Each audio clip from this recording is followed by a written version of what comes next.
अच्छा डॉक्टर साहब, जब ग्लोबल साउथ की बात आती है, इंडिया का G20 की प्रेसिडेंसी आती है, तो पाकिस्तान में भी इसको देखा जा रहा है बड़े गौर से कि ज़ाहिर बात है इंडिया क्या इसका टोन सेट करता है। प्रेसिडेंसी G20 की वो इंडिया के पास है, इंडिया के हाथ में है। तो वहां पर G20 के लिए जो है वो काम शुरू हो चुका है। तो उसके ऊपर मैंने ये देखा कि यूएई की जानिब से फुल सपोर्ट किया गया इंडिया को G20 की प्रेसिडेंसी के लिए। Basically, what G20 has said is कि भाई ये जो गरीब मुल्क है इनको दफा करो। तरह से प्रेसिडेंसी आप लोगों के हाथ में है इस बार, और आगे क्या चल रहा है, क्योंकि ये भी आया था कि मोदी जी ने जो है वो एड्रेस किया है, शायद ब्रीफली एड्रेस किया है G20 कंट्रीज को। ये इंडिया के लिए एक अपॉर्चुनिटी है to India to take off. India का जो इंटरनेशनल स्टैचर है वो और भी बढ़ जाएगा। दुनिया को क्या दो, आपके पास presidency, how do you cement your legacy on the sands of time. हम ऐसा क्या करें जो दुनिया हमें मरते दम तक याद रहे। देखिए मैं सोचा था पाकिस्तान का क्या हुआ, G20 से क्या मदद मिली पाकिस्तान को, आई डोंट थिंक कुछ मिली है। हमें दुनिया को देनी तो इसलिए दुनिया हमारे पास आए, तो उन चीजों हमारे पास प्रेसिडेंसी है, कौन से ऐसे रूल लाए, कौन सी ऐसी चीजें करे, ऐसा कौन सा ऐसा करे जिससे we can really cast impression. Of course India first को मद्देनजर रखते हुए ही सब किया जाएगा।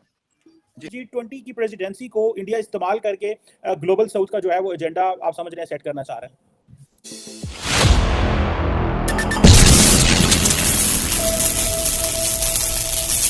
यूएई के लिए जो इंडिया की G20 प्रेसिडेंसी है वो हमारे लिए प्रायोरिटी है, और वो इसलिए उन्होंने कहा कि जो उन्होंने उसके अंदर लिखा उसका अगर आप क्रक्स समझना चाहें तो वो ये है कि ये जो G20 है ये एक ट्राइलैटरल फोरम है, और इसमें जितने कंट्रीज हैं, इसमें के जितने मेंबर्स हैं, वो तमाम वो कंट्रीज हैं जो इस वक्त दुनिया की 75% से ज़्यादा जीडीपी और 85% से ज़्यादा ट्रेड जिनके हाथ में है, जो दुनिया की ट्रेड और जीडीपी चला रहे हैं।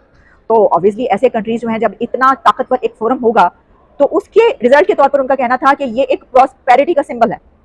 तो यही वजह है कि प्रॉस्पेरिटी यूएई को अगर आप देखें, दुबई को उसने जिस तरीके से प्रॉस्पेरिटी के लिए अपना वो बनाया है, जो बना दिया उन्होंने अपनी इन स्टेट्स को, इन अमारात को, तो वो तो पूरी दुनिया से लोग यहाँ पर आते हैं, तो वो तो इसकी तरफ खींचे चले आएंगे। यही वजह है कि उन्होंने बाकायदा इसके लिए आर्टिकल लिखा, और इसमें जो है उनका ये कहना है कि ये तो प्रॉस्पेरिटी का एक हब बनता चला जाए, जो G20 और खासतौर पर इंडिया के हवाले से उन्होंने बात की है।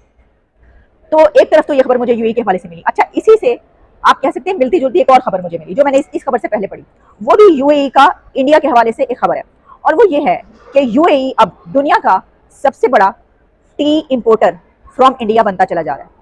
यानी यूएई वो मुल्क बनता चला जा रहा है कि जो भारत से सबसे ज्यादा चाय इंपोर्ट कर रहा है और करने वाला है।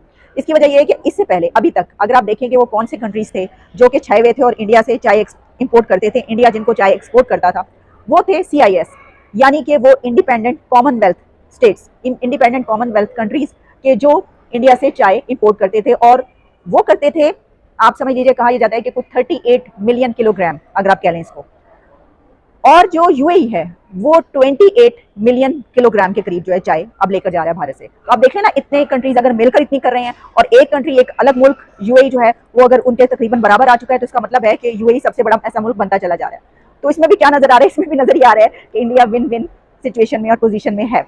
ट्रेड की बात कर लें आप, और जो हम बात करते हैं ताल्लुकात की बात कर लीजिए, और फिर इसके अलावा क्योंकि अब वहाँ पर G20 हो रही है तो तमाम कंट्रीज जो है वो खींचे चले जा रहे हैं उस तरफ। आज प्रधानमंत्री मोदी जी को करीब 5 बजे राष्ट्रपति भवन में उन्होंने सारे जितने सीएम होते हैं अपोजिशन पार्टीज के, अपोजिशन के सीएम जो है, जो भी और बड़ी पॉलिटिकल पार्टीज उनके जितने भी लीडर चाहे वो सीएम होना, उनको बुलाया है कि भाई अब राष्ट्रपति भवन आए और वहाँ में डिस्कस करेंगे कि हमारा प्लान क्या है, हम करने वाले क्या है, और हम इसके आगे क्या क्या एजेंडा लेके हम G20 में जाएंगे। देखिए G20 सबसे बड़ा इकोनॉमिक फोरम है।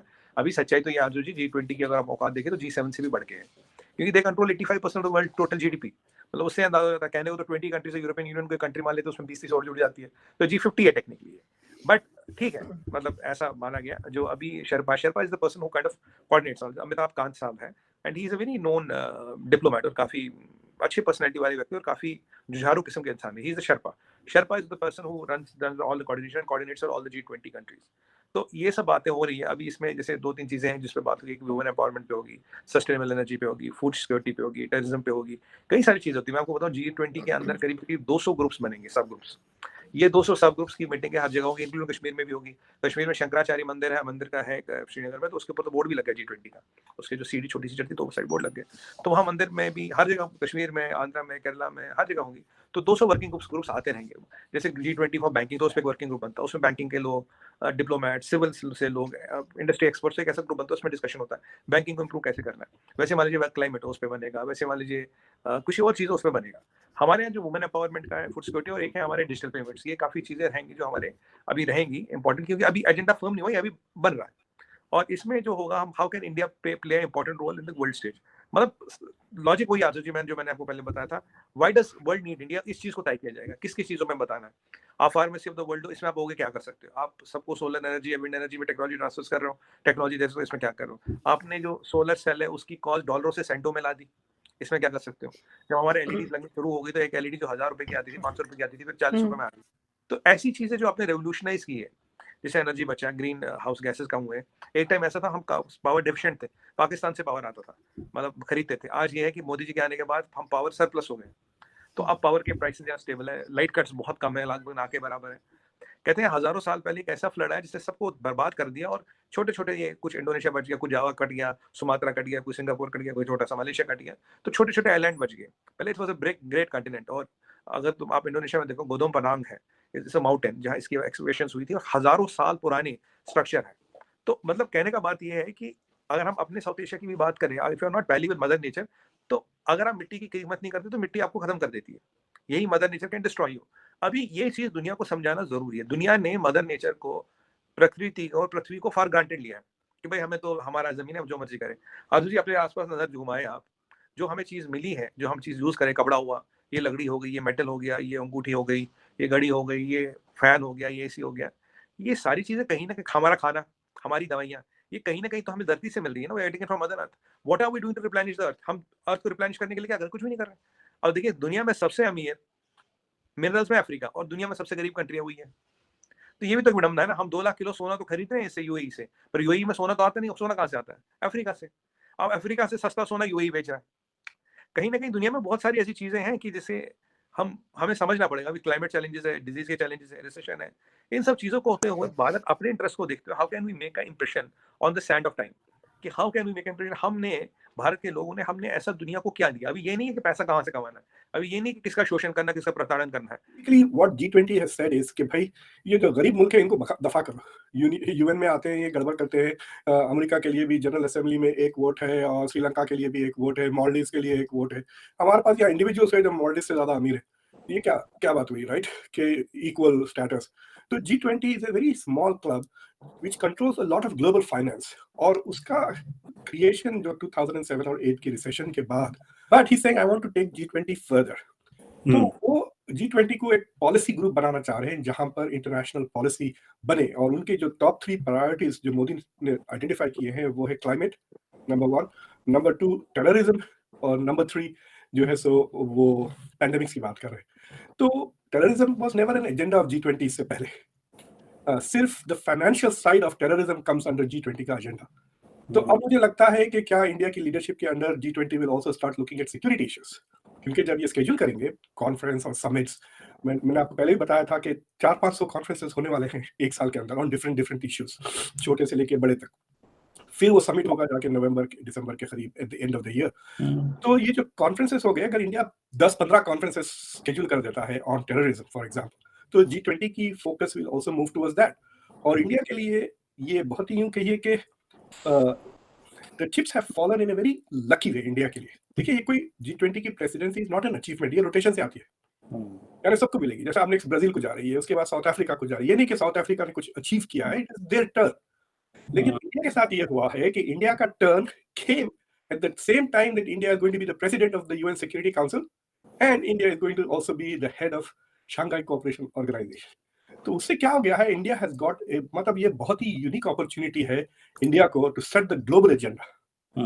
तो G20 में जो मुल्क आते हैं वो तो आएंगे, India wants to be the sole spokesperson and leader, और उससे ये भी होगा कि इंडिया की जो लेवरेज है towards Europe, towards China, towards US, वो बढ़ जाएगी ना। तो इंडिया कहेगा कि आप मेरे से बात कर रहे हैं तो आप सिर्फ मेरे से नहीं बात कर रहे, मेरे पीछे 134 कंट्रीज, 134 कंट्रीज मेरे पीछे खड़े, right? So it is like that कि you have 134 countries who are looking up to India for leadership. So I think it is a very bold और काफी wise foreign policy है।